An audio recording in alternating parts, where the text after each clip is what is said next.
What if I told you that all the answers you seek are inside you?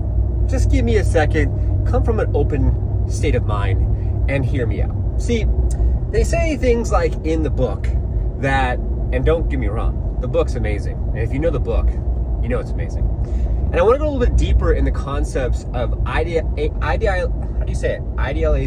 When you idolize someone and you think about the Old Testament versus the New Testament, and you think about the fact that it was rewritten, and if it was rewritten, and if it had to do with idolizing a figure, okay? What happened back in the day before, like long time ago, before kings and queens, right? The concepts and the reality was a bit different in the book than after kings and queens of the great empire started.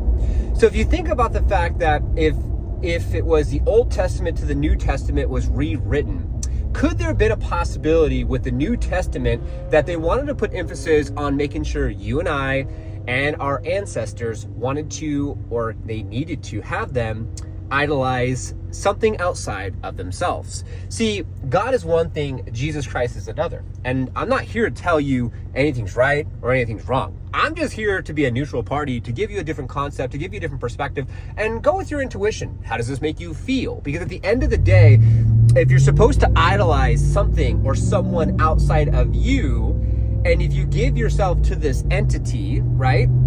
Forgive my sins, I gave my life, I give myself back to said person, fantastic. But then that mean potentially that you wouldn't have to take responsibility from within, because you can idolize something from outside of yourself.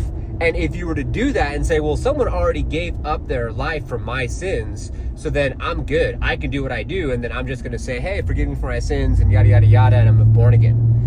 But is that how it really works? Because from my perspective, your worst critic isn't anyone outside of you. You criticizing yourself. You already do that now. So just think about this for a second. Take it for what you wish to take it. I'm not going to tell you anything is right or wrong. I'm just going to tell you that just maybe, something was put out there and some ideologies was put out there in the New Testament, maybe, just maybe, because maybe, I don't know, external influences wanted to dictate the outcome of your inevitable future and their inevitable successes.